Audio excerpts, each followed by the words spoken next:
Hi guys, it's Sophia from Notes, and today I'm going to take you guys through our HSC Business Studies July lecture. Before we get started, just so you guys know a little bit about me, I'm not sure if any of you have been to any of my online lectures before, or if you've seen me on the Notes TikTok, because I started running that recently. But my name is Sophia. I graduated in 2021 with a 96.3 ATAR. These are some of my marks, but the only one that really matters for this lecture is my 95 in business. And at the moment, I'm studying a Bachelor of Secondary Education at the University of Sydney to become an English and Business Studies high school teacher. So at this point, I did business studies, I tutor and I lecture business studies, and now I'm becoming a business studies teacher, and I learn business studies at uni, and I'm redoing the content that I did in year 12 so that I can teach it soon. So at this point, you can just say that my life is business studies, which is why I think you guys can trust me on this one. In this lecture today, we're specifically going through HR. I know that everyone's up to different points. So whether you've finished it, this will be revision, or if you're just starting it off, this is going to be a pretty good intro to it. I wish that we could go through the entire thing in 2 hours, but we would have to absolutely fly. So for the sake of this lecture, we're going to go through the most challenging parts of HR, and just some more of like the learn tos and what comes up. But we're going to go through role, influences, processes, and strategies, and also talk about business studies tips. But because it is early and we're starting off, I thought I'd start off with the tips. Just a couple housekeeping stuff, just so you guys know. These slides and this video is recorded, so you guys can come back to them and access it all the way up until your business studies HSC exam. So if you have to leave halfway through, if it starts to get a little bit dull and you're low-key bored, I'm not offended, especially in HR. And it honestly, in all of business, it's not even just HR. Business is a lot, and like listening to me talk for 2 hours, I'm gonna take no offense if you have to go, so it's all good. You can come back to it and come back to certain parts. The recording will still be on this same website, the same link. But we've also got a resource button on the screen. I don't know where to point, but it's somewhere. And you can download the exact slides that I have here. So it's not that you have to write down any notes if you don't want to. It's completely up to you if you like. But if you just want to watch and kind of treat it like a kind of like uni lecture, like just watching, if you want to type out notes, if you want to take screenshots, completely up to you, but that's just there for you. And I am going to be live on the chat as this is streamed, as like when it goes live at its scheduled time. So if you guys have any questions as I'm going, or you want to have a bit of a chat about business studies, or even just about year 12 HSC in general, we'll have a talk. We'll have a little chat in the live chat. So hopefully we're talking now. Otherwise it's going to be a little bit awkward that I'm giving this whole intro to it. But let's get started. I wanted to specifically start on some study tips, and kind of start on that before we jump into HR, because I feel like, especially if everyone's at different points with HR, whether they've studied it or not, a lot of schools do leave it last and then don't really finish all of it before trials. It really just depends how, like, the pace that your school's moved at. So I wanted to start with surviving business studies and just some of my tips and what I think helped me get a 95 in business, just because that's going to apply to everyone no matter what level you're at. Number one, and I put this first, and I'm so sorry because if you do follow the TikTok, I like shove this down everyone's throat. But in business studies, the syllabus is everything. Memorizing your syllabus will help you across every section of the exam. And before you go into that exam, you should know it off by heart. Now, I know it's like, oh, but there's like all those pages and all those points, but I promise you it will guide you in every section. For the short answer section and your multiple choice, they're going to take questions straight from the syllabus. Sometimes multiple choice questions will literally be the actual dashes of the syllabus dot point, and if you just had memorized it, you'll get the mark. That's come up year and year over and over again. But also in the short answer section, it will let you know what influence to talk about, what dash, what process, what strategy to write about.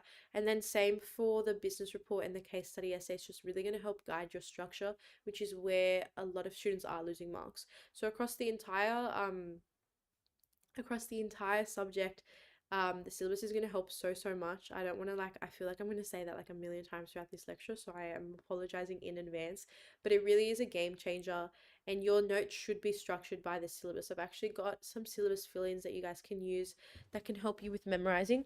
Acronyms are also so great. Everyone talks about them, but they're going to help you memorize those dot points, because especially in short answer, when they can specify, and they can do it in the essay and the business report, but it's just not as common. They have done it, but in the short answer, they will specify a specific influence, a specific process, and knowing those dashes, or a specific pricing policy, and knowing those dash points is just so important.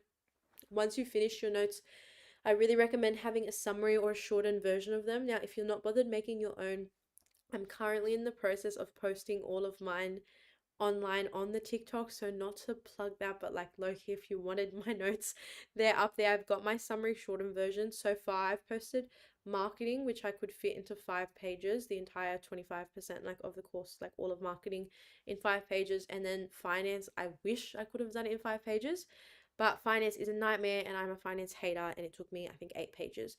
But those were my summaries that I was using. Unfortunately, for some reason, I was like, you know what, I'm gonna handwrite my notes. Don't know, I got into the phase, was like, oh, I read too much online about handwriting and how that helps your memorization, and I hand wrote all these summaries. So I haven't posted my operations in HR if you are watching this live, but maybe by the time, if you're watching the recording, I'm gonna try and get them out in the next week, so that my entire business studies summaries are online, and that you can save them straight off TikTok if you like. But again, not necessary if you want to make your own.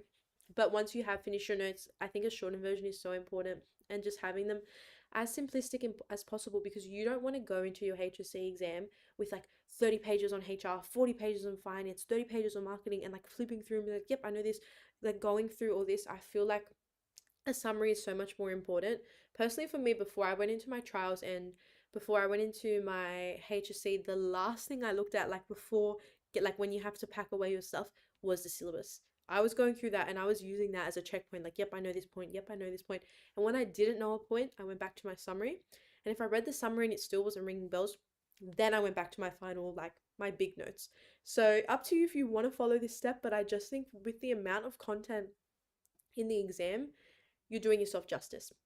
You're doing yourself justice here. Now, for terminology, ratios, and case studies, flashcards really worked for me. Again, it's all up to the person, but flashcards really helped just getting down some like the main points and the main ratios as well. But like, we're talking HR today, I cannot talk finance.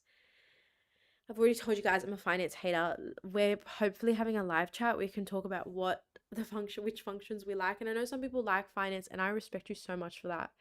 I respect it so much if you do, but personally, just not me. Could not be me.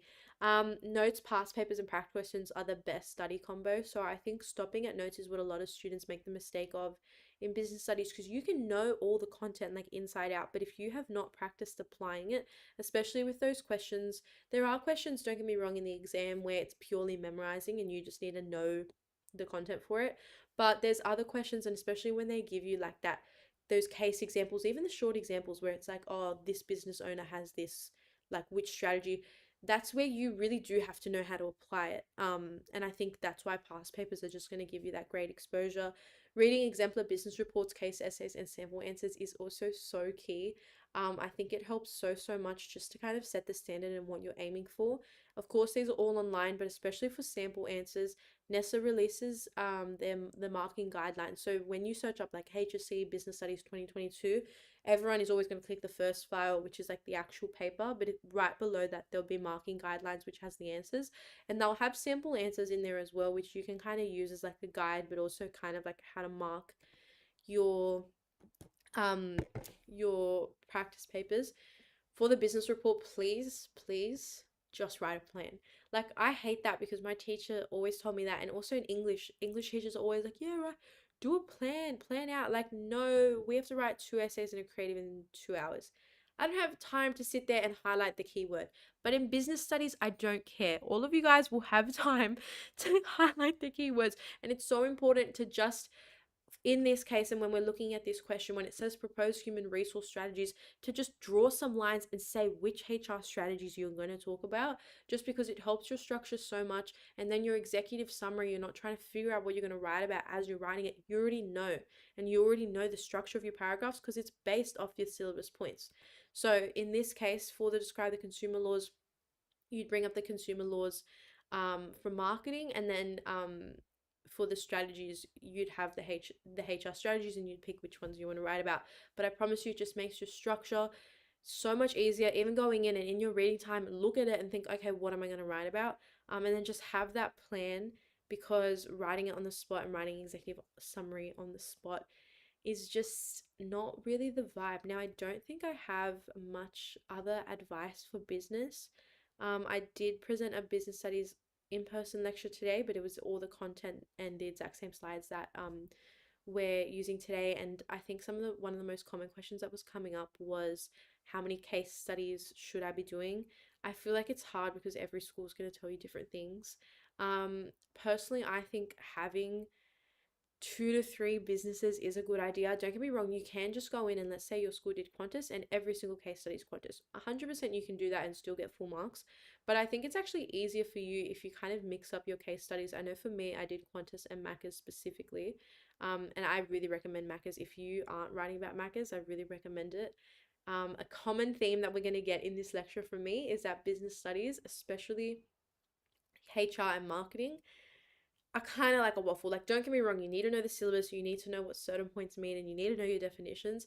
But especially, I feel like HR and marketing, and I hope you guys find it easy and you agree with this, that if you just know like the main idea, everything else just flows on. And especially if you have a job, I think this is going to be even easier to retain.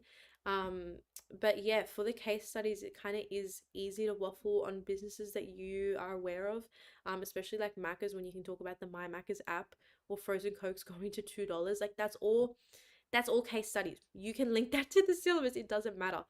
That's all case studies. And they're all exemplars and examples that you can use. So I really recommend it. But that was probably the most popular question that we got today. Otherwise, there were some questions on how many actual examples to do. It does depend how many paragraphs you're doing. I always recommend 3 paragraphs for case essays, only because I just feel like you can get like quite a bit in and kind of separate your argument. But then again, there were some times where I only did 2 and I did 2 bigger paragraphs. I think once I even did like up to 4 paragraphs. Like, it's up to you and what the question is, and you'll know depending on the question. Like, if it is asking about processes and strategies, you might want to do more so you can separate them. But if it's just asking about processes, you can just do 2 big process paragraphs. It's just up to you. It's up to you, and it's up to what the question is. Um, but I think as a base, having at least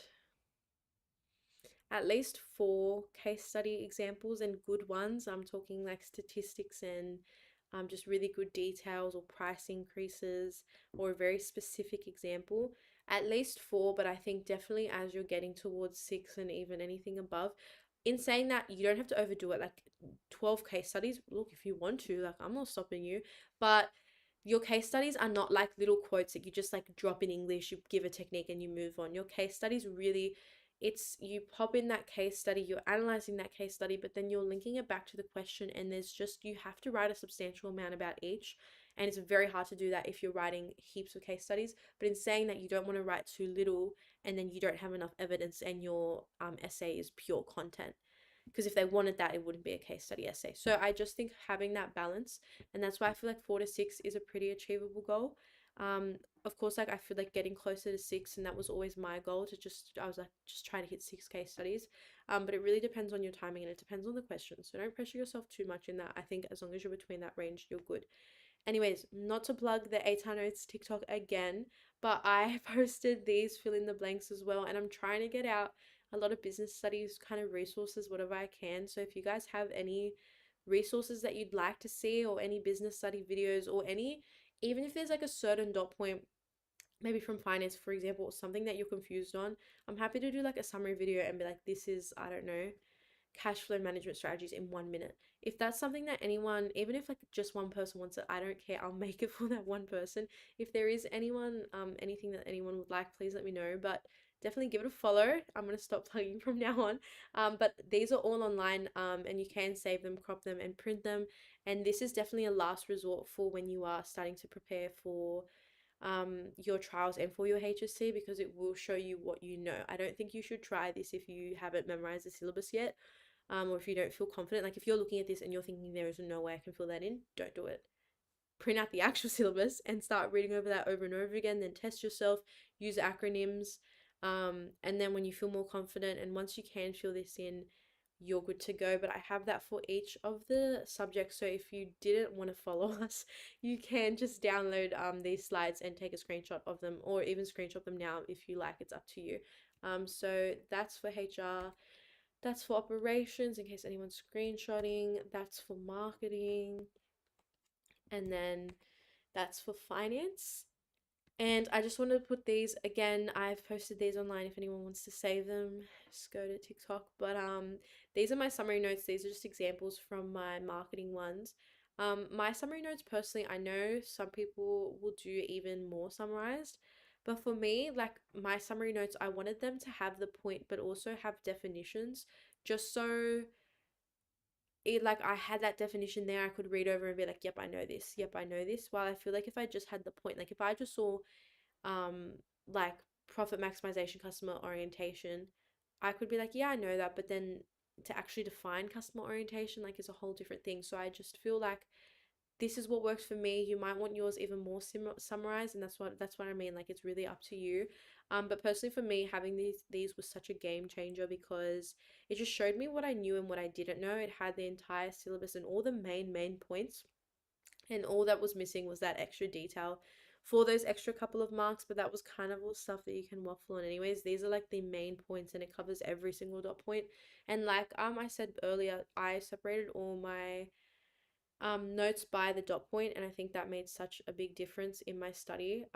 Just so I could really, as I was studying my notes, I was also memorizing the syllabus, and I could really just pair everything together and the content together, which made answering questions even easier.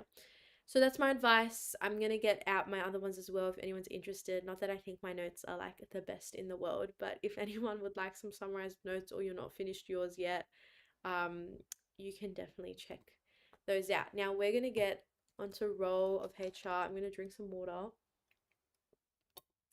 because we have a lot of talking to do today. But let's talk about the role of HR. I don't want to hear anyone hate on the role of any of the functions, because even finance, which like I said, I'm a hater, the role is just chef's kiss. I just feel like role every single time. The fact that interdependence is like in all of them, and it's legit the same dot point like over and over again. You can't have beef with role. There's no way. Role is, I think, the best part of business studies. Anyways, human resource management has got to do with the total relationship between an employer and an employee to achieve the strategic goals of the business, which includes functions like recruitment, equal opportunity, training, development, separation, and aligning employees to business goals. It's just kind of like the general definition where we kind of want to start at. HR, if you haven't started it yet, is literally about the employer and the employee, and it's just about the workplace and hiring people, training people, keeping them, firing them, and dismissing them, dealing with like absenteeism and workers not coming to work and workers leaving the job, dealing with disputes. It's kind of just like the entire work environment. So I think HR is really good, and I definitely think, like I said before, if you have a job, HR I feel like makes even more sense. Not that you're at some disadvantage if you don't have a job, but I didn't get a job until after HSC, and then after like I got a job, I was like, oh, like I learned like this, like all the HR stuff, and especially now, like as I lecture, like there's so many connections, so I can imagine what it would have been like if I had a job at the time. So if you guys do and you guys are working in year 12, that there's definitely a really good link there. So an employer for legal purposes is going to exercise control over employees. They have the responsibility for payment of wages. They also hold the power to dismiss their employees. Now, I want you guys, if you are screenshotting anything or if anybody is writing notes, I'd say this is honestly one of the most important slides on this entire document, if not the most important. And I only say that because it's all about what human resource management wants to achieve. And these are kind of like thesis statements for English. Like, you know, those thesis statements that are always, no matter what question you get, like there's just some points for your essays that are always going to work. These are those points in business studies. So for human resource management, the goal is always to strengthen the employee and employee relationship, that they're treating employees as an asset and they're spending time, money, and resources to strengthen them, that they're allowing employees to facilitate the strategic goals, the values, and the mission of the business, that they're also rewarding employees and making them feel value. And then by doing that, they're strengthening their contribution to the business, that they're receiving some profitability and productivity from your employees and considering them as an investment, but that they're also reducing conflict. No matter what question you get, I promise you, in your essay, in your report, in your short answers, I promise you one of these lines is going to work.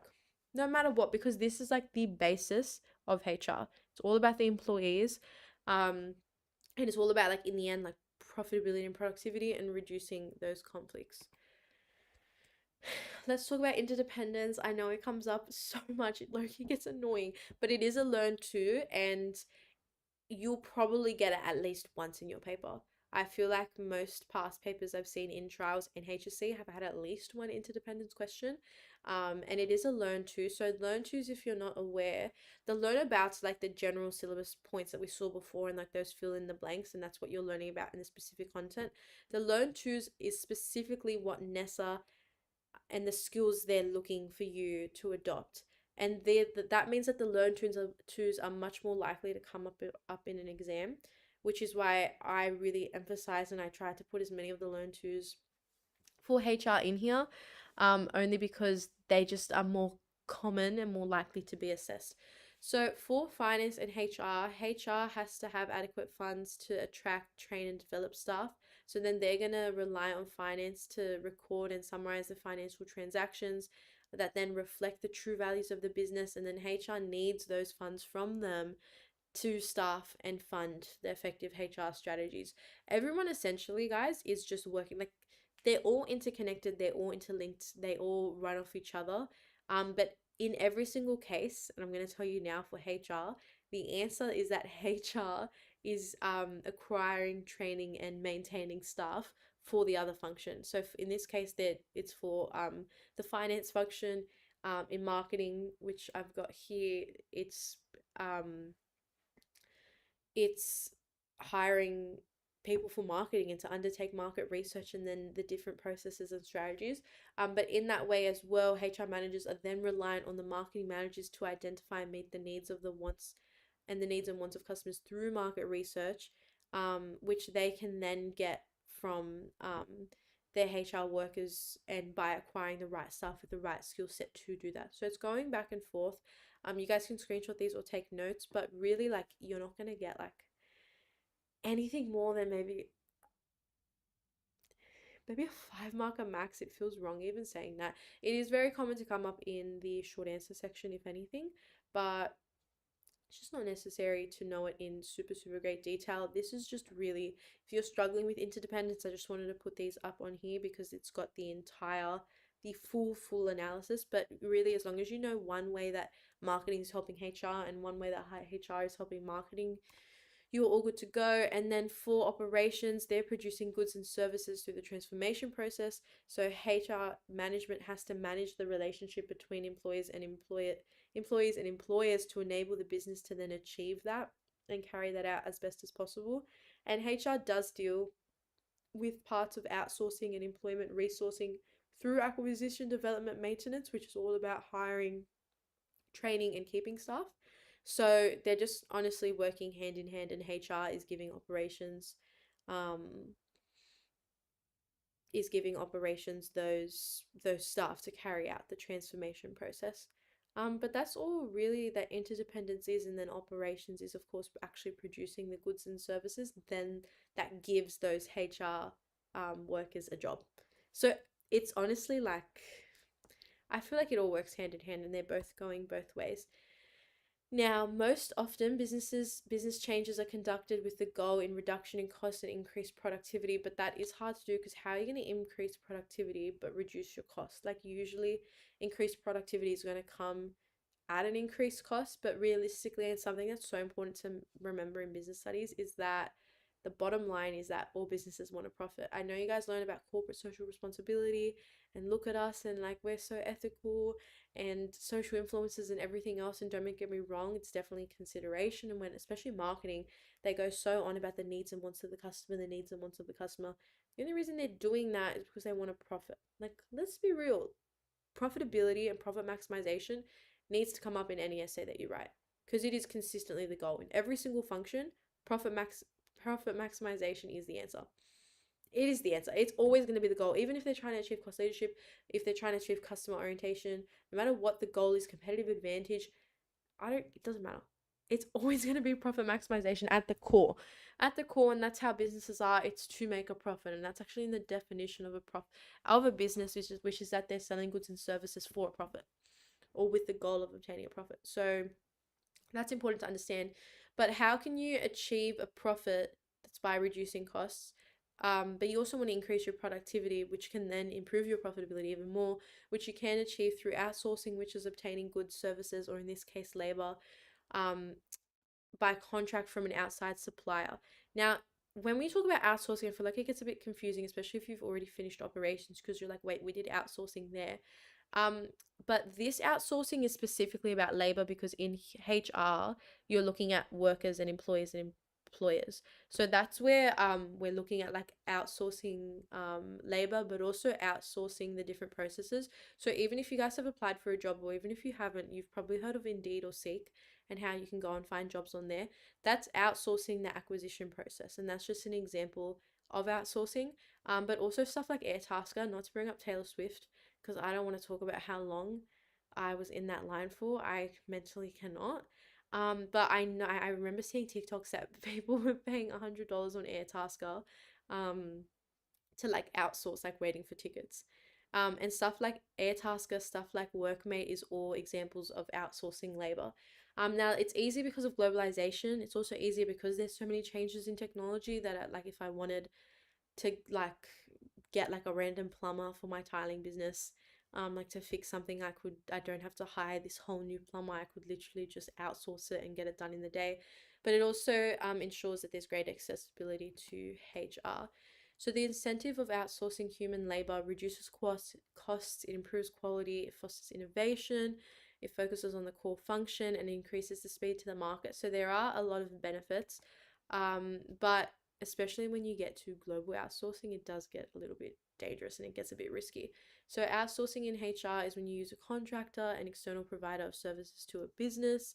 They're primarily used to provide flexibility or to provide greater expertise and specialist skills. But what's the most important thing to remember, and it's the same with outsourcing and global outsourcing in operations, is that you lose control over quality and performance. Contractors are also very expensive, and they do need to be compensated for annual leave and other entitlements, just depending on who you're hiring. But especially with Airtasker and Workmate, like it is expensive.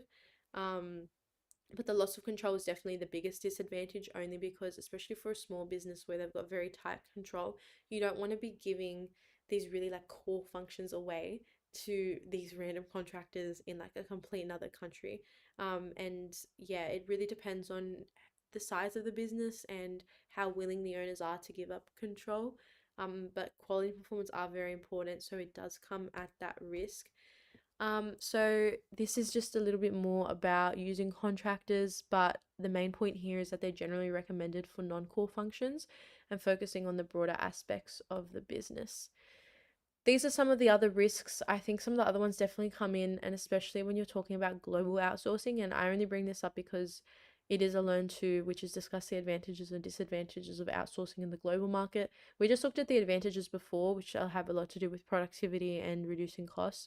But in terms of the risk, it is very difficult to control the quality and reliability, which can then limit the extent of control a lot of the time. And this learn to is in the global market, so there are cultural differences which make language or accents, um, and it also means that there's a lack of remedies for legal matters under foreign systems, because depending what country it is, they'll have different legislation, which can impact just the contractor and the outsourcing in that market.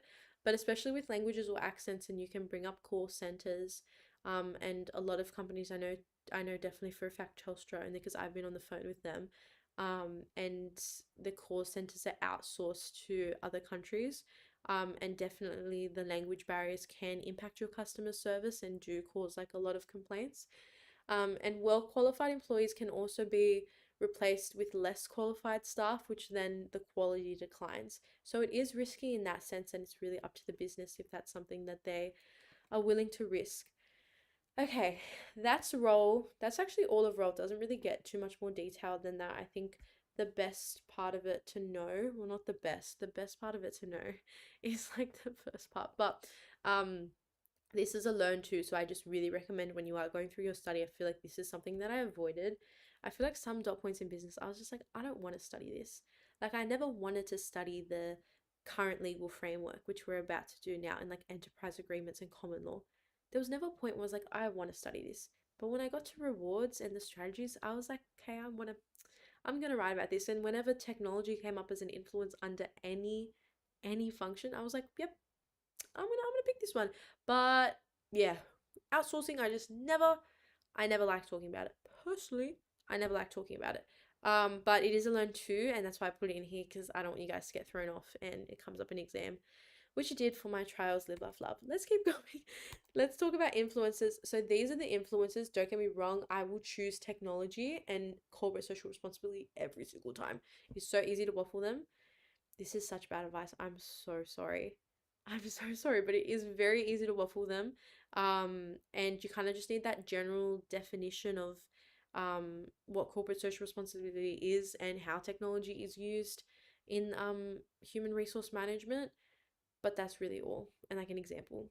Everything else is kind of very self-explanatory and very common sense, and you'll get the marks for it. But today we're specifically going through legal, which is the current legal framework, because the most questions do come from there. Um, and it's just so commonly assessed. And it's not hard. There's just a lot of content. Like all the content does make sense. But it, there's just a lot of it and it can get confusing. Let's talk about common law. So the common law duty of employers, they've got a duty of care, a duty to pay the agreed wage, and a duty to provide work.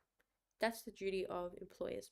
At the base, do you have to know all of this? I feel like a lot of it comes, like knowing the duty of care is obviously to care um, for their skills and for their acknowledgement and to minimize risks, but really up to you what you want to note down from this. And for duty of employees, they've obviously got the duty to obey lawful instructions and commands, the duty to work with skill, and the duty to disclose relevant information, especially if they've got pre-existing medical conditions and things that could possibly cause caution or danger in the future. But that's at the core, just kind of what the duties are. Rights and obligations are very commonly tested. So here we've got a question from HSC 2015, which says describe one common law obligation of an employee. And that's where something as simple as obeying lawful and reasonable commands made by the employer is like such a good point. And we've got, this is actually the NESA sample answer. They've said one common law obligation is to obey lawful and reasonable commands made by the employer. Reasonable orders are those that do not expose employees to physical danger or contravene awards or existing laws. That's just an example. That's the NESA sample answer that they've given you. Trust me, I've tried. I've tried.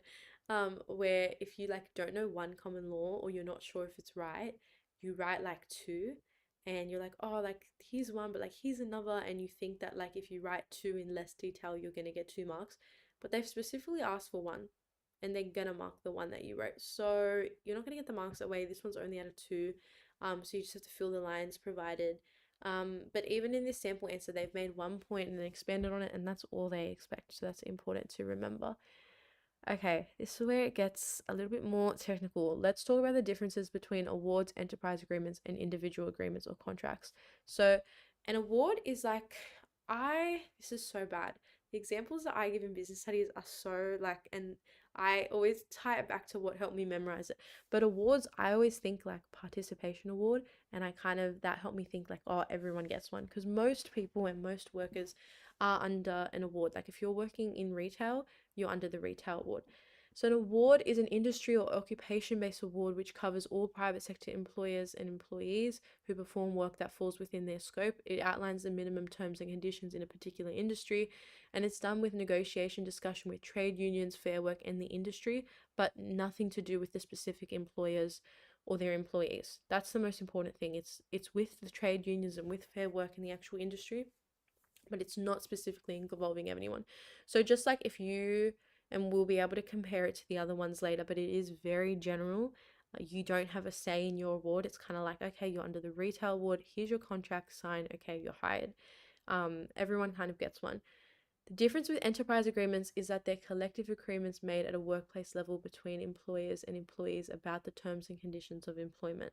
So the difference that comes in here is that the agreement is actually made between employers and employees together at a workplace level. So it's actually within that enterprise. So a specific business might have a specific enterprise agreement, and that's going to be different to heaps of businesses that can all be under the retail award. And then the final one is the individual agreements or contracts, which exist when an employer and an individual employee negotiate a contract covering pay and conditions. It's more common in the private sector where they're earning over 133 grand of a salary, but individual agreement or contract, you need to remember it's literally one-on-one. So it's one worker and their boss. The enterprise agreement is the boss and a lot of workers. The award, no boss, no workers. It's just the industry, it's fair work, it's just this is how it is. It's the trade unions, and they've all decided. And most retail stores, and when you go to the shops, and even like in hospitality and just the main different industries of consumerism, a lot of them are under awards.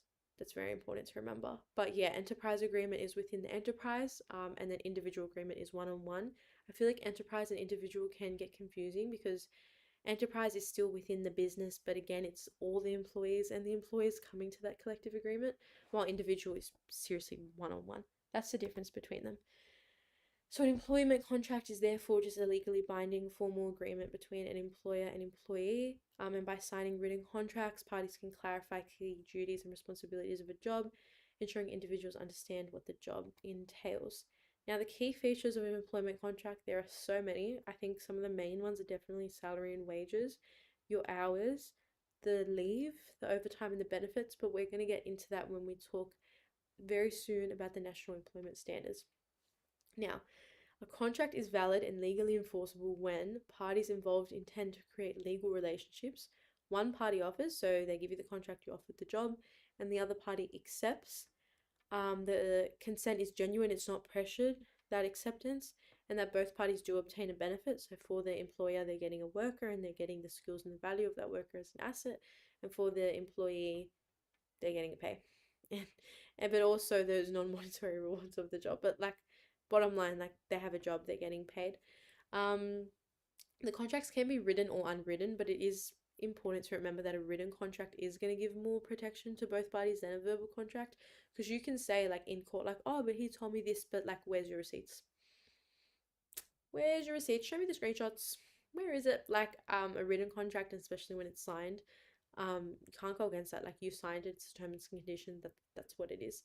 But yeah, this is just a couple kind of just dot points about employment contracts, which we just looked at. Now, within those are the minimum national employment standards. Now there are well, there's 11 minimum ones, but the 10 national employment standards were at first, which are the NES, were developed in consultation with businesses, unions, and the community, and they must be provided by employers and state the minimum conditions for employees. Now, you don't have to memorize all of them, but I memorized maximum weekly hours, annual leave, and public holidays, and they're just the minimum entitlements.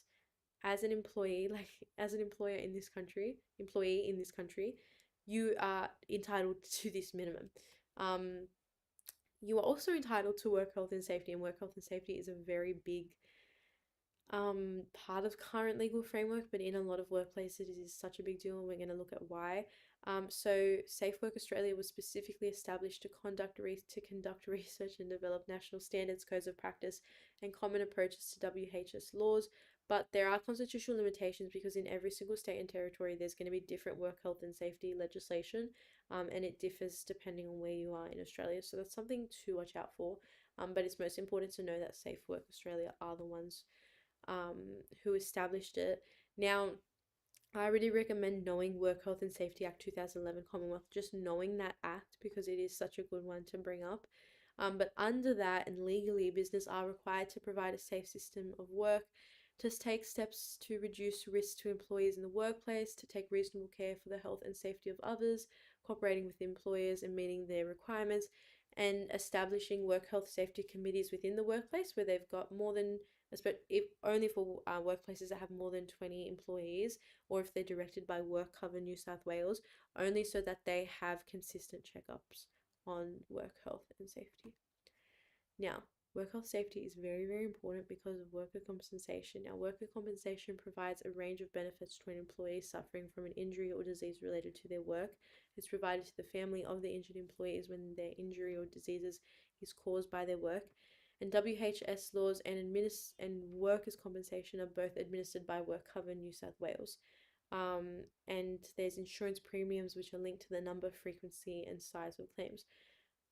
Workers' comp is really important only because not only is it going to reduce your profitability if you have to pay for it, because it is a large cost, and you are compensating that injury, but on top of that, especially in the case that we're about to look at here, which is James Hardy, who was in charge of a cement manufacturing company, he didn't warn his staff of asbestos and its health effects, and that led to numerous employees suffering from negative impacts. Anyone that knows anything about asbestos, you've got to be in such extensive protection gear, and it is such a dangerous substance to be around. And he didn't warn his staff about it in like a cement in that industry. So not only did that gain a lot of public attention, but that ruined reputation is then going to affect profitability, and it's just really not worth it. No worker wants it. Sorry, I can't even say that. It's not that no worker wants it. You'd hope that no worker wants it, but no employer wants it. And it's not a good look on the business, but also obviously from a reputation, from a profitability point, but also from like a genuine care point for the well-being of people and of workers. You don't want your workers suffering from injury or disease because of the work environment that you are in charge of. You don't want that. That should not be something as a genuine human being. But that's workers' comp. Anti-discrimination. So discrimination occurs when a policy or a practice disadvantages a person or group because of a personal characteristic that is irrelevant to the performance of work. Anti-discrimination law was designed to protect employees from direct and indirect discrimination, because I feel like sometimes it's not as direct, and it's kind of just those little like indirect swings or indirect kind of procedures that you see or policies that you see, and you're like, low-key discrimination, but like it doesn't feel like it, but I know it is. Anti-discrimination law is to protect from both, and then to prevent discrimination and avoid fines, employees need to comply with legislation and audit all their policies and practices to ensure that they don't discriminate. Now, these are some of the anti-discrimination laws, and you'll know which one to choose depending on the question. For example, if they've got a question specifically about women and hiring women, automatically it's going to be Sex Discrimination Act, because that's an act and a legislation specifically to do with gender. But most of the time, the answer is going to be the Anti-Discrimination Act of 1977, and that's what it is going to be covering. Sometimes it can be affirmative action and the equal employment opportunity for women on top of that, and that's what I mean. It can get a little bit confusing because you're like, well, how do I know if it's a Sex Discrimination Act or if it's equal employment opportunity for women? But we're going to go through EEO now just so you can understand the difference between what affirmative action is and what the Sex Discrimination Act is covering. But these are the four main acts that they can ask you about, and I feel like if it does come up, it's going to be multiple choice. I feel like they love to bring up any act wherever possible, and you have to choose the right one. So I definitely recommend doing some practice with some past questions. But also in short answer, they won't specify the act a lot of the time, but they can ask like which anti-discrimination law, and you'd want to have a good understanding of one. So the equal employment opportunity, and what we're just talking about, which is affirmative action, refers to equitable policies and practices in recruitment, selection, training, and promotion. And it just ensures that the best person for the job is chosen with the skills that are relevant to that business need to then build a positive work environment. And the level of equity and the level of equal employment opportunities available is reflected through the opportunities for women and minority groups. So that's the difference with discriminating, like a woman with a discriminatory comment compared to discriminating a woman in the hiring process by not having opportunities for women, or just kind of having that assumption that like a man is built for the role, which unfortunately, and with things like the glass ceiling and some of those analogies, which are very real life, in the pay gap, and the gender gap, with wages and getting equal pay, these are real things. So this is how you can test the equity. Affirmative action specifically are the measures to eliminate the indirect and direct discrimination, and to try and implement positive steps that can overcome the lack of equal employment opportunity that we unfortunately have because of so much historical influences. Businesses do need to comply with discrimination provisions in the Fair Work Act of 2009, and the Fair Work Commission takes action to ensure existing or proposed awards and enterprise agreements do not discriminate.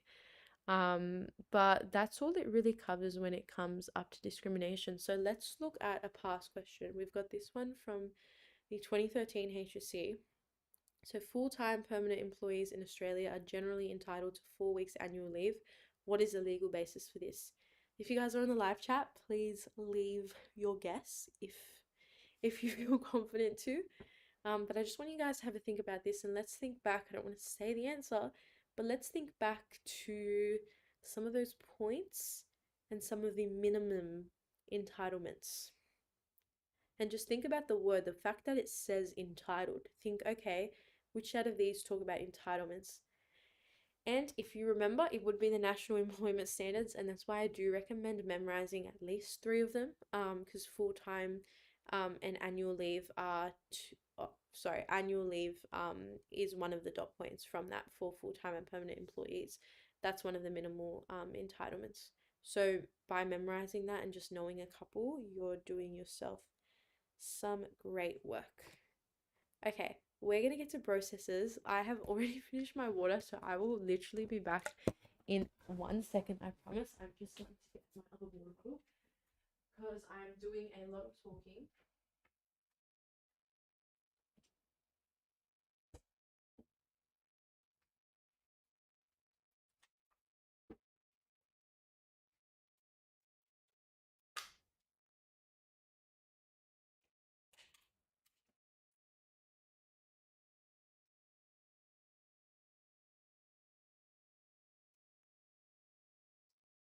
For that break, everybody can get a bit of a break from my voice, but she has returned. We're going to talk about processes. Now, processes with HR, I'm telling you now, I only have one side. I only have one side on processes, and the only reason for that is that processes and strategies overlap so much, and a lot of the time if they ask you on processes, they're going to connect it to strategies, so be prepared for that. But even in just looking at the syllabus, if we go way back to this slide here, okay, look at the length of processes is literally 4 dot points. Compare the length of these processes to processes of operations. Like, marketing processes and HR processes are so short and so straight to the point, but the easiest processes out of all of business studies, hands down, I will not take criticism, is the processes of HR. So I do just have a really general slide, and I am just going to go through it pretty generally. And I'm in saying that I'm going to make a lot of connections between the strategies and the processes, because usually they'll overlap them, and if they do ask you a case study question, they'll ask the connection. Well, not every single time, but a lot of the time they're going to bring up processes and strategies together, just because realistically there's not a lot to talk about in 4 dot points, while there is a lot to talk about in effectiveness, and there's a lot to talk about in strategies, and they are much more just heavy and more in-depth kind of dot points. But let's start with acquisition. So acquisition is literally just hiring. Like, if you haven't done HR yet, let me just tell you now, acquisition is hiring a worker, development is training and induction, maintenance is keeping the worker, and separation is getting rid of the worker, whether they leave voluntarily or you dismiss them. Peace out, goodbye. So HR processes is literally getting a job to quitting or getting fired. Like, it's every single step there, and it's very, very self-explanatory. So acquisition is attracting and recruiting the right staff for specific roles within a business. Development is developing and improving the skills, abilities, and knowledge of staff through induction and ongoing training. Maintenance is managing the needs of staff for health and safety, industrial relations, and legal responsibilities, including compensation. And separation is all about employees leaving the business voluntarily or through dismissal or retrenchment processes. Now, in saying that, development and maintenance come up and have the most overlap with the strategies, because there's just like there's the development process, there's a specific strategy on training and development, hand in hand. And maintenance goes so hand in hand with conflict, but it also goes very hand in hand with performance management and rewards. So that those are just some examples of how you can connect the processes and strategies, but I do recommend that um, for the other topics as well. So for example, for marketing, I'd really connect the process of identifying the target market to the strategy of promotion, only because if you know your target market, you can create much more catered advertisements and just use different techniques of promotion to cater specifically to that group. And that's just an example of how a process and strategy can kind of work hand in hand. And I think that's such a good idea moving forward in business studies. And as soon as I started doing that, I found past papers a lot easier, because it is really overwhelming if you see a question and it's bringing up processes and strategies together. You're like, not today. But there is a lot of overlap for all of them, for all the processes and strategies. So I definitely recommend, even if you just want to go to your syllabus and like highlight, like maybe like in blue you do like one process with two strategies, and then in green you do another process with another two. I don't know, up to you. No color discrimination, use whatever color you like, but that's just an example of something you can do. And I just remember I would just match some to each other, so in the case that I did get one where it was connecting it, I was able to know what to do. But development and maintenance are definitely the most important ones. Acquisition is important, but it's really just got to do with hiring staff. Now, we're going to talk a little bit about it because it does overlap with the strategy of recruitment, which is why like acquisition is literally just this process. Acquisition is literally just the recruitment strategy. HR processes and strategies, and I just said it now, but honestly it's so interconnected. So all of this, I know we've got one slide, but it's only because I didn't want you to hear me say the same thing twice, even though I've been so repetitive this lecture. My apologies, but I didn't want to have to repeat it like intentionally twice when it's going to come up again. So I don't want to skip through this slide too fast, but I'm about to, so my apologies. But it's only because all of this we will be covering as we go through the strategies, and we're going to be making those connections. So the strategies that we're specifically covering today, sorry, I need some water. This is a long time to talk. Is leadership style, recruitment, performance management, and workplace disputes. There are obviously others. I love rewards. I will talk about rewards, and I would talk about rewards in like trials and HSC at any opportunity. I would find any way to talk about rewards, monetary, non-monetary. But today we are covering leadership style, recruitment, performance management, and workplace disputes, because these are the ones that are avoided, because some of the other ones are much like training and development is so easy to talk about, honestly.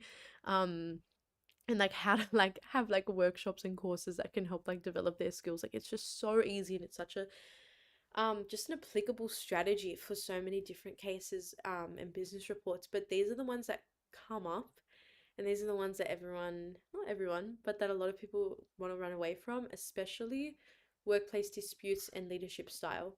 I feel like quite a few people get confused on it, and I know workplace disputes, like I just didn't want to look at it.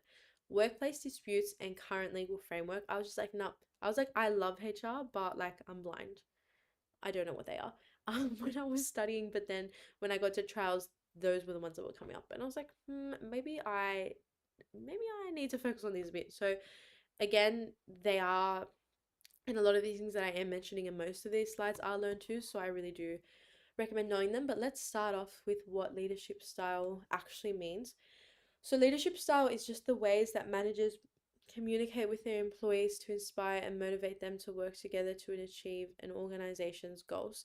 And it's really just got to do with leadership and the command and control, and how everyone's working together, or if they're working together. So let's talk about autocratic leadership. So autocratic leadership is when managers make decisions without staff input. So they're kind of just at the head. They're like, okay, you know what? You're all going to follow, you're all going to listen to this, and that's what it is. Now, it's great for unskilled workers. It's pretty mean to say like unskilled, like everybody has skills. Everybody, everybody has skills. I don't really think that there's a single person in the world that's unskilled. That's low key mean, but um, in, I don't want to get cancelled. Um, it's more for unskilled workers when workers aren't really working as closely with management, and not necessarily unskilled in our eyes, but unskilled in management's eyes. And unfortunately, very common. That's a very common perception, especially in factory settings and that factory industry. With factory workers, they're kind of unfortunately perceived as unskilled.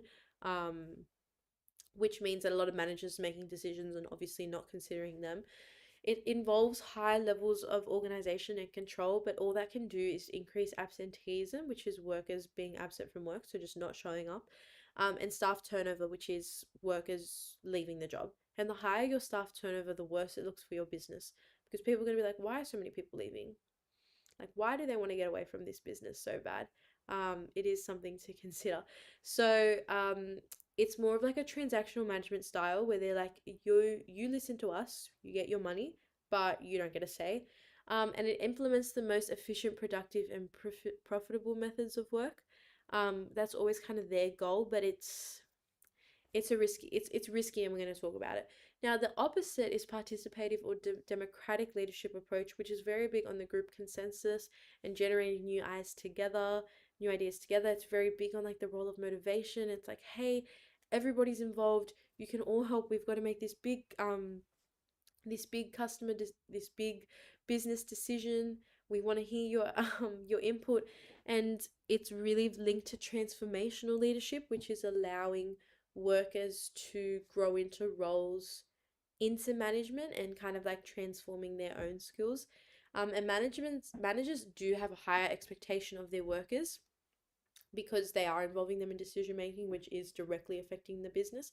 But that only means that the workers are feeling higher job satisfaction because they're involved, but also higher levels of engagement, and they just feel more important, and then they therefore feel more valued, which can help decrease absenteeism and staff turnover. So I'm sure how you can see as a worker that being part of a participative or democratic leadership approach, you'd feel just a lot better about your job in it than you would as an autocratic and just kind of being like forced to just listen and obey whatever instruction and decision they've made without any input, especially if you're the ones doing the work. Now, some of the other ones are visionary, which is very big on like long-term vision and leadership. There's pace setting, which is all about accomplishment to high standards, and coaching, which is the professional growth of the employees. But the main two that they're going to be asking you on is autocratic and participative. Now, to teach you guys the difference, I wanted to give you this HSC question. So it says, a business in crisis needs to make immediate and timely decisions in order to survive. Which leadership style does a manager of this business need to adopt? I want you guys to have a little bit of a think. It's important to remember it's immediate and it's timely. So which is going to suit that? And it's for the sake of survival. Like the business could fall apart if you choose the wrong answer. I'm joking. But have a little think. And if anyone's on the live chat and wants to let me know what they think the answer is, you can just type in the letter. And we will have a go at it. But for this one, the answer is A. Now, why is it autocratic? It's autocratic because autocratic is when the management make the decisions and it's flowing down. The only reason for this one that it would be autocratic and it wouldn't be democratic is because it's an immediate and timely decision in order to survive. So I think it's so important to picture these situations. Imagine a business is literally on the on the urge of bankruptcy, about to die, about to fail, just as an example. And they need to make this survive or die decision. Do they have time to call up everyone? Let's get every employee of the company. Let's all have a meeting and sit down. What do you guys think we should do? No. Like realistically, it's immediate and timely. And the fact that they put the word survive, Like it is desperate times. They don't have time here to listen to everyone's like this is so mean. But realistically, as a manager, and in these cases, imagine yourself as a manager. Like if your business was on the urge of breaking down, are you gonna stop and ask all your employees what they think you should do? Or because it's immediate and you have to make a timely decision, you're like, okay, I need to step in and I need to enforce my control. And in this case, it's going to be A, and that's why you would choose A, and that's kind of the difference where an autocratic answer would come up, especially with those heavier decisions and very big ones, but also just with ones that need to be made in a timely manner. So let's get on to recruitment, and I put in recruitment in this slide only because it overlaps so much with acquisition, um, which we're kind of covering a process and strategy in one. Look at us. But recruitment is the process of locating and attracting the right quantity and quality of staff to apply for employment vacancies or anticipated vacancies at the right cost. So, poor selection process, and if you're not recruiting good people, you're actually increasing your costs and lowering the productivity because you're increasing the training costs, you're increasing job dissatisfaction, lower performance, and higher turnover, which then leads to high absenteeism rate, which is going to lower your productivity, which then lowers your um, profits, but also accident or defect rates. And if that happens to be under worker compensation, peace out. Goodbye to you. So, a poor selection process, it's just not worth it. Recruitment is so, so important. And it's so important that they're not hiring the wrong people and they're really choosing the best possible first person for the job. So, the two types of recruitment are internal recruitment and external recruitment. Now, internal recruitment is filling job vacancies with people inside the business. So, let's say I've been working in a business for 10 years. They come out and they're like, hey, we've got a new national manager position and we're offering it to someone within the business. Send an email through to me and we can book in an interview if you're interested. And it's only like exclusively open to people within the internal business. That's why it's called internal recruitment. It's internal, it's within the business. It can be used as a form of motivation and reward for employees because realistically, like, just think of like a typical like Facebook post where like I feel like a lot of people like I got the promotion or like to add to your LinkedIn, guys, when you leave school, personally, I haven't jumped on the train, but like all of my friends have it. LinkedIn becomes like the new, it's like Insta for work. I'm not sure if any of you guys have it yet. I have not jumped on yet. I'm trying to stay away from it. Um, but I see people scrolling through LinkedIn on the train, but it's literally just for work. It's like a social media for work, but I'm going off topic. All I'm saying is that promotions will always motivate workers, and always give them that sense of reward because, again, promotions usually do come with higher responsibility and thus higher pay. So, as an employee, like, you're not going to complain and you are gaining more power and more control. So, that's always going to look like a win. There's not a lot of times that people will be complaining and, like, oh no, like, they're offering a new promotion to us, like, oh, I've got an interview for a promotion, oh no, like that's not really how the dialogue goes. While external recruitment is filling job vacancies with people outside the business. Now that's great and that's fun, but we have some issues with that and we're going to talk about that. So the advantages of internal recruitment is that first you're motivating staff to stay with the business. That builds their commitment and loyalty because they're like, wow, you're, instead of going and just hiring someone random, you're choosing one of us and you're remaining committed to us, and that just makes everyone feel really happy inside.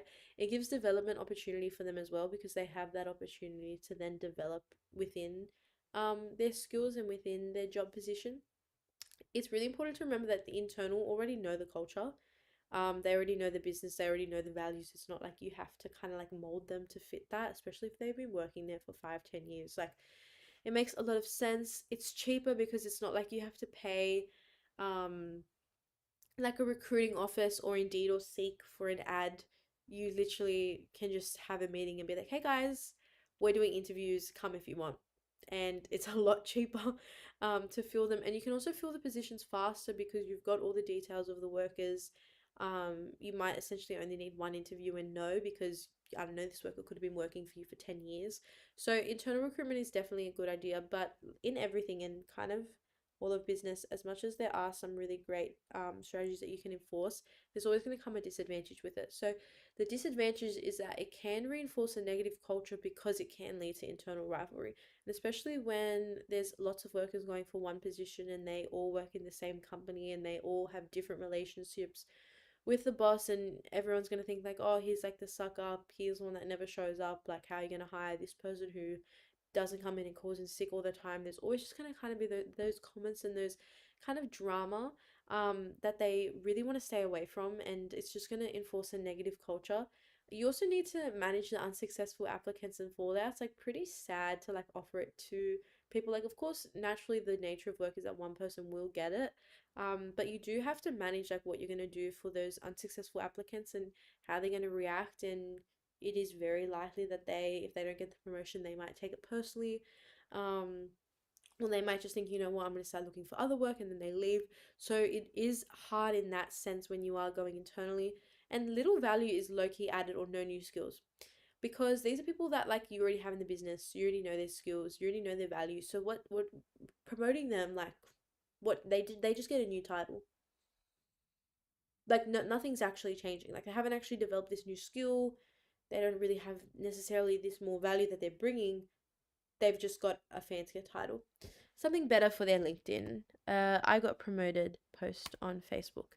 Anyways, this is a case study from Foxconn. Foxconn, I searched it this morning. Foxconn develops over 70% of Apple's technology, and they are some of the biggest technology producers for some of the major countries in the world, including America. So for each new module, guys, did you hear that statistic? That was my case study. For each new module, over 100,000 workers are recruited to keep up with demand. And they've utilized external recruitment, online advertising, distributing leaflets to generally skilled migrant workers at railway terminals in labor-rich Chinese provinces. That's how they have recruited their stuff. But I think that external recruitment in such a large business, like if you are, for every single model you're getting over 100,000 workers, like I'm positive they're not going to be that cut if like one person gets a promotion, because there's so many people working and it's just such a big business. While for small businesses, external recruitment can be taken more personally, because it's like, oh, but we've been here, we're loyal to you, what's going on? Okay, let's talk a little bit about performance management. It is important that we cover it because it links a lot to maintenance. So performance management addresses both individual and business performance. So it's looking at how the business is performing, it's looking at how the individual is performing, and it's kind of like, I don't know if you guys have seen in movies when they're like really stressed out for like their performance management review or their performance review, and they're looking at like their stats and all their data, they're looking at their reviews. But naturally, successful individual performance is really most of the time going to translate to the business's strategic objectives being met. Because if the individuals are working hard and you've got this individual working hard and this individual working hard and this individual working hard, they're going to come together and collectively then be able to help meet those strategic goals. So features of performance management include job design, recruiting the best staff, training and development, and rewards. But the two components of performance management are administrative and developmental, and it's really important that you know the difference. So, administrative is when management conducts annual meetings with all employees. The most important thing to know is that administrative is for everybody, tells them what they're doing well and what they're not doing so well, makes a record of all the data together, and then they're using that information to conduct next steps, which is like, oh, we're going to enforce more training. We're going to have a reward system for whoever sells the most this. I used to work in retail. I recently quit, but I'm turning this into a life story. But we had like you know when like it was obviously like paper bags, but we also had like tote bags that like you pay, like you know when you go, like I didn't work at Cotton On, but when you go to Cotton On, like they've got like the tote bag that you can buy. We had that as well. And we would do, like my boss would do reward programs where it's like, oh, whoever sells the most tote bags over the weekend is like gets a free lunch, or like can like go get a drink with my cut or whatever. It's just an example, just like a little incentive. But that was all from a review of our performance at selling those bags. It's such a little example, but it's just to kind of explain it. That's an example of how rewards can be used in relation to a performance review of like the data. In that case, it was how many bags could I sell. But the thing about administrative performance management is that it's designed to improve group performance, not individual, it's group performance. It's an annual meeting with all the employees. So it's like those movie scenes where everyone's sitting and it's got like the massive desk and everyone's on their wheelie chairs and it's like got the city views with the glass outside. It's everyone sitting and they're showing there's like the CEO, like the manager there with like the slideshow and they're pointing and they're like, this is last year's data, this is right now's data, what's going on everybody, we're doing this good, we're not doing this good, this is what we're going to do, we need more training on this, all of you have to do this module on this skill to develop it because we're not doing well enough here. And it's kind of very general for everyone and it's in a group setting. So administrative is in a group setting. Developmental is when it gets more personal. So developmental is using data to develop the individual skills and abilities of the employees so that they can then improve their effectiveness in the role. Now, it's best achieved through year-round periodic feedback and shared discussion that is both empathetic and goal-focused. So feedback is 100% the most important part of developmental feedback, of developmental performance management. And developmental performance management is all about improving individual performance. So administrative is improving group performance, while developmental is improving individual performance. And I think feedback is the best way to do it. The risk with feedback is that it can come off in such a horrible way. Like, just think of when you get like an English essay back. Like, don't tell me there's not one person watching this that when you get like an English essay back, sometimes like the feedback just seems personal. Like, it just seems off, and it doesn't even have to be English, it could be another subject, but you just know when it crosses the line of feedback and you're like, is this feedback? Like, are you trying to help me improve or are you low key insulting me? But it comes up the same way in developmental, and because it is one on one, a lot of workers do prefer administrative because they're getting that kind of like group feedback and they like, you might hear something and be like, oh, I'm not sure if I'm the best at that, but then remember like, oh, it's to the whole group, they're not pointing out anyone in specifically who's like, they're not like, you're the worst at this, you're second worst. They are going to point out good workers, but they're not necessarily pointing out the worst. So a group setting a lot more people are comfortable with, while developmental is a little bit scarier because it's kind of looking at like those KPIs and like who's hitting their data, management reviews, and it's just a lot more personal. So it's really important that when you are having that discussion between the employer and the employee about these things, that it is empathetic and that's goal focused. So you can't be too nice about it and be like, you know what, like I know you only sold one tote bag, but like it's all good. I'm just happy you tried your best. We're not going to be too like away from the goal and just too kind of easy with it. We're going to be like, look, like you sold one, it is what it is, but our goal is to sell 20. So I need you to step it up. And that's very different to me saying, I can't believe you sold one. How hard is it to sell a bag? What's wrong with you? All of those are feedback, but they all come off in very different ways. And the best thing about that middle ground feedback, where it's like, look, it is what it is. You should have sold more. This is what you can do to sell more. Next time, try start opening with this. And just giving that constructive criticism, that's empathetic, but it's also goal focused and balancing that. Shouldn't be too nice that you're missing the goal, but you don't want to just focus on the goal and then you have no empathy and you just forget that you're talking to a human. So that's the importance of performance management. It is so I don't know why there's like some line here. Analyzing performance is so important because it helps identify opportunities for productivity improvement. It can assess the performance against the organizational standards, but also provide feedback and recognition, which is very, very important. In HR, you have to remember, especially with like a business, and I feel like some schools do this where I know my school did this for teachers who had been at the school for like 10 years or 5 years, 15 years, 20 years. They had like different awards, and they'd like present them like with our graduation and be like, okay, here's like the 20 year of like service to our school award, and teachers would get that. But that's just an example of recognition. It kind of overlaps with rewards, but recognition is so important to employees who are showing up every single day. I feel like, especially as an employee rather than an employer, it's very easy to feel like, oh, like I'm the one who's putting in all the work and they're just getting away with it and they never praise me and they're never proud of me. So recognition is so big and it's honestly just validation. But it is nice to get when you are working hard and especially when you are committed and loyal to the company. It can also help you justify staffing decisions. So if they see like, and it's staffing decisions on both ends, they can see that maybe one person has improved like their stats by nearly 15%, they're going to be like, you know what, it would probably be good to give her a raise, or it probably would be good to consider her for this new promotion. And then that's going to go into recruitment as a staffing decision. Or it can go the complete opposite way and be like, look, this person's dropped 10% and has the worst reviews we've ever seen for the company. Let's get them out. That's just an example, but it also can help identify training and developmental needs. So, because from that, you can look at the data and be like, okay, we're getting really bad reviews about our customer service. Let's go back and train our workers on how to talk to customers and how to make them feel comfortable but not crossing the line, because no one anything more than hi, how are you, and if you say, oh, I'm good, just browsing, like the combo doesn't need to go on. You've shut it down. But just an example. Just an example. Anyways.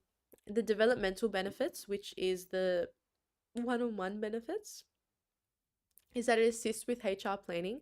It identifies training and development and legal compliance needs. It helps the business plan how to overcome weaknesses in performance, because it is so one-on-one like that. And especially if they have a conversation and they're like, okay, let's just say sorry guys, I only sold 2 tote bags. And my boss comes up to me and it's like, look, why are you only selling two tote bags? And I can admit like, oh, I'm really shy to ask. Then they can see that kind of personality trait and like any shyness or awkwardness as a weakness in performance. And then the business can take that and make plans on how we can overcome that. And should we do practice role plays? Should we have some kind of like sentence starters like, oh, did you know you can get this tote bag? Like, oh, before you mention the other bags, like bring up the tote bag. I don't know. I'm going to stop talking about this tote bag. It's literally just an example. But that's just an example of overcoming weakness. Evaluating the rewards and the benefits program. Obviously, if the rewards and the benefit program is super great at a company, everyone's going to be trying to achieve them and work towards it, which great for them because there's a possibility of reward, but also great for the business because everyone's productive and everyone's showing up to work. But overall, it just helps identify, motivate, and retain talented staff. Now, administrative, which is improving the group performance, and in that group setting, higher productivity and better financial performance, because and those are like the advantages in that sec, only because it's in such a group setting and watching the others and kind of building everybody up together and being like, okay, look, like let's all do this, like teamwork. It's kind of always going to do the trick. It can also help assess the rewards and the benefits, and it builds that self-motivation and retention, but also creates the opportunity for feedback that they can gain. And because it doesn't feel personal and it's kind of like constructive criticism to everyone, it is a lot safer in that way, that it can actually influence productivity, while you can actually be influenced towards limited productivity if you get really bad feedback and it just feels like an attack rather than it does like an opportunity to improve in the developmental feedback process, because it is one-on-one. So that is the difference between the groups. Now, let's talk about disputes. So fun. We're going to talk about arbitration, mediation, and that, because again, if you do legal studies, I don't want to hear it. You should be an expert. You should be an expert because this is one of the points where they're going to overlap. But if not, we're going to go through it. Let me be so honest with you. I didn't actually know this until trials. Like, I understood it and I was like, okay, well, there's going to be disputes, there's going to be conflicts. But in terms of actually differentiating them, I was not the best at it. And I would kind of be like, oh, like, I think mediation is this, but I get it confused with conciliation. Like, we're just getting them all mixed up. So I don't want you to feel bad if that's you. Because and I think what the best thing about trials is, it really shows you what you know and what you don't know. You might think you know it all, but like you see a trials question, you're like, I actually have no clue about this topic. So I wanted to bring up disputes only because it is very often avoided and no one really wants to study it, because compared to the other strategies, it's just not as fun as rewards. I'm going to bring back to rewards. We love rewards. But disputes are conflicts, disagreements, or dissatisfaction between individuals or groups. Disputes are really dangerous because they can lead to absenteeism, lower productivity, loss of work days, increased levels of absenteeism, legal claims, and high staff turnover, which no business wants. Nobody wants this. Nobody wants this. And it's often often that workplace dispute is then going to be caused by poor management policies, a lack of communication, so they're just not really talking enough with the workers and hearing them out, and recognizing the employees when implementing change. It's really important to remember that a lot of the time, especially in an autocratic leadership style, and this is where it overlaps, but when you are within that autocratic leadership style, a lot of those managers are implementing change and really big changes to the workers without communication or recognition of with them or of them at all. And without that, the employees themselves just feel really disrespected, and just there's no consideration, or that they're not of value to the business, and it is hurtful, and it kind of feels a bit like betrayal, especially when it's like really big changes, only because it's like, well, why haven't you considered us? And especially we're going to talk a bit about like bus strikes and train strikes. I'm sure you guys can remember last year um all the problems with Opal, and all those like crazy delays, and how it was all over the news, and like the industry leaders talking. But that was just an example where management had made decisions and didn't go to communicate with um the workers and when they were implementing change, and that caused great problems because the employees don't actually feel recognized. So other industrial disputes can occur over wages, hours of work, enterprise agreement demands, job security, restructuring, but also issues surrounding work conditions.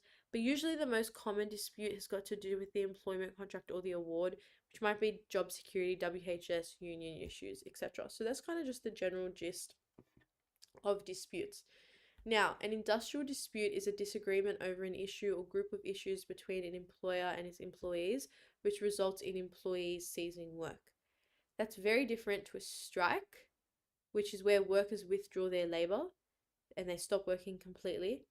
They are an overt form of industrial action and aim to attract publicity and support for the employee's case. So the strike, and I think the best example is the train strike, where they just stopped working. They're like, you know what, we're not going to work. And in this whole part of aiming to attract publicity, that was all over the news, everywhere, TikTok, everything. Like it was like, look at these crazy delays. I've been stuck at the station for 3 hours, all over 9 News, 7 News. It was everywhere. It attracted so much publicity. I will admit I don't watch the news that often, but I was watching the news because it was so public and it was affecting so many people. I just wanted to get to uni. But there were so many issues, and just because management had implemented change from their high level and hadn't considered the train drivers and these workers that are working every single day um, when they were making that change. So that's another difference. Another thing with strikes, you can look at teachers who go on strike, and whenever you guys have a strike day, I know it's like mad during school because you're like day off, but for teachers, they are striking for better working conditions and better pay. And salary increases, and that's just another example of withdrawing it. And all the time that attracts publicity, especially when like they're walking through the streets and like thousands of teachers will walk together. And it happens in all different industries. These are just like two examples, but that's an example of strikes. Now, lockout is when employers close the entrance to a workplace and refuse admission to workers. A lot of the other ones that we're looking at all have got to do with the workers enforcing that dispute. But the lockout is when the employers literally lock you out, they close the entrance, and no one's allowed in.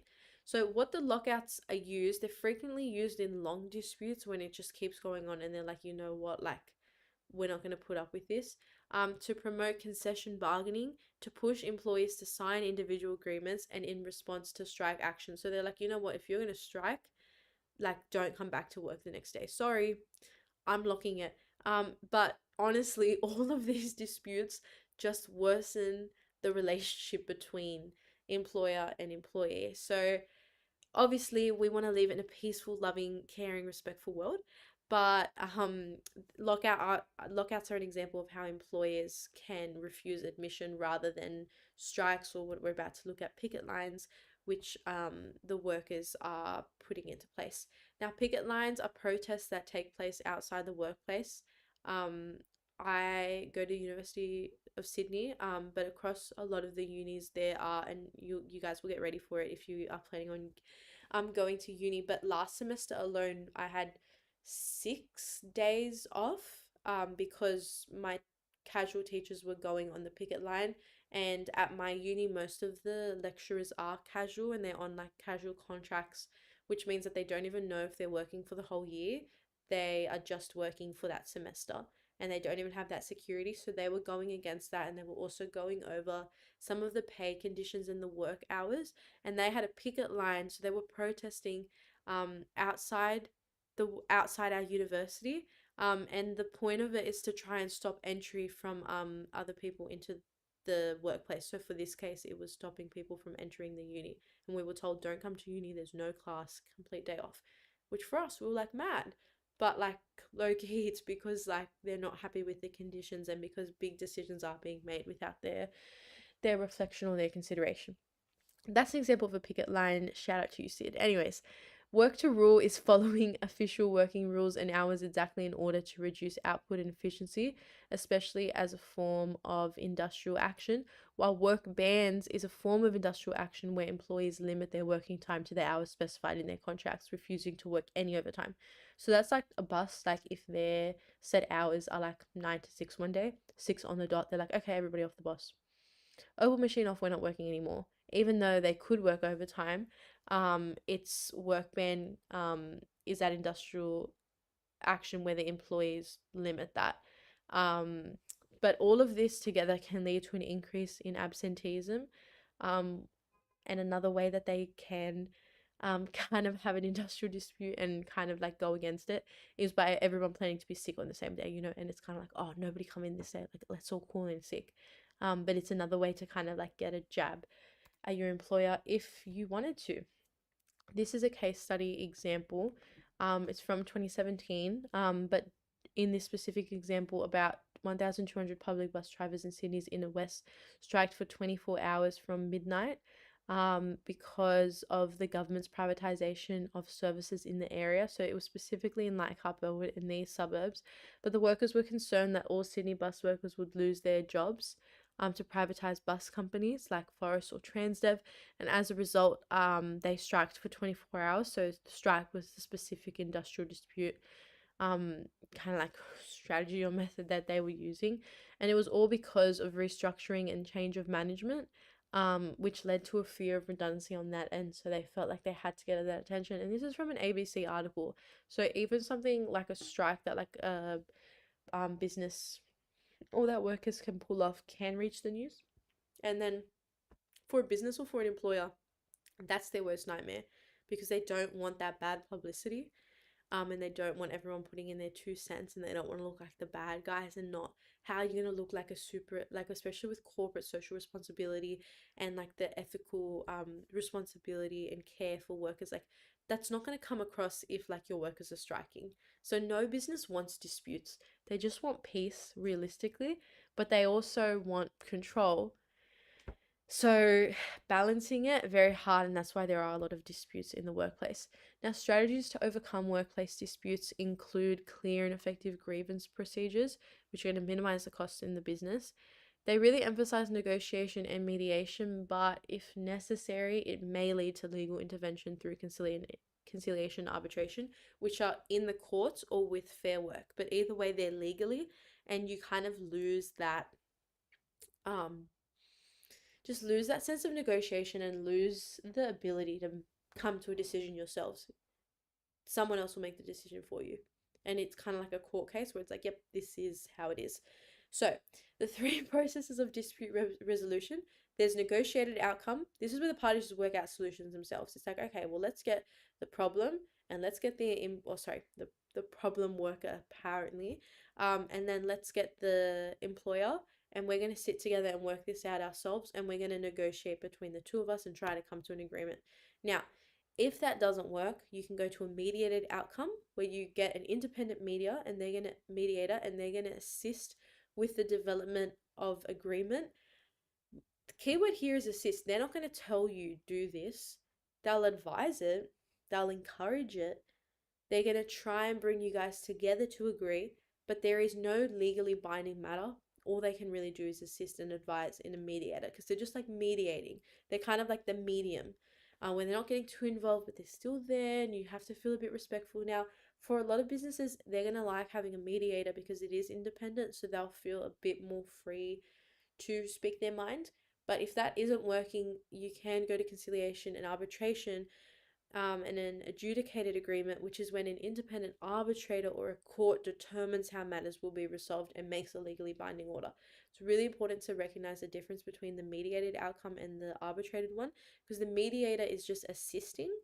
The arbitrated agreement is determining how it's resolved, and they make a legally binding order. So, like, you know what? We've heard it. This is what's going to happen. This is what each party is going to do. While the mediated outcome is like, this is what I think each party should do, but you don't necessarily have to follow it. So that's the difference between the two. But before taking protected industrial action, you have to prove that both parties have acted in good faith, so that they have met regularly with willingness to reach an agreement. Like, if you've got both parties and the employee and the employee are just really cut up and they've just got bad blood and it's not working and their end goal isn't to reach an agreement, there is no point taking it that far. Um, because, and having that protected industrial action, because clearly it's like just personal and it's not even to just reach an agreement. It's more for, it might be their own pride, their own ego, or their own goals rather than for the sake of the business. But it really just depends. So grievance procedures are formal procedures that are generally written into an award or into an agreement. So in most contracts, they will be within that. And it states the agreed processes to resolve disputes in the workplace. So it's like, okay, this is what's going to happen when we have a problem in the workplace. So it is useful in reducing the risk of an issue rapidly becoming a serious dispute.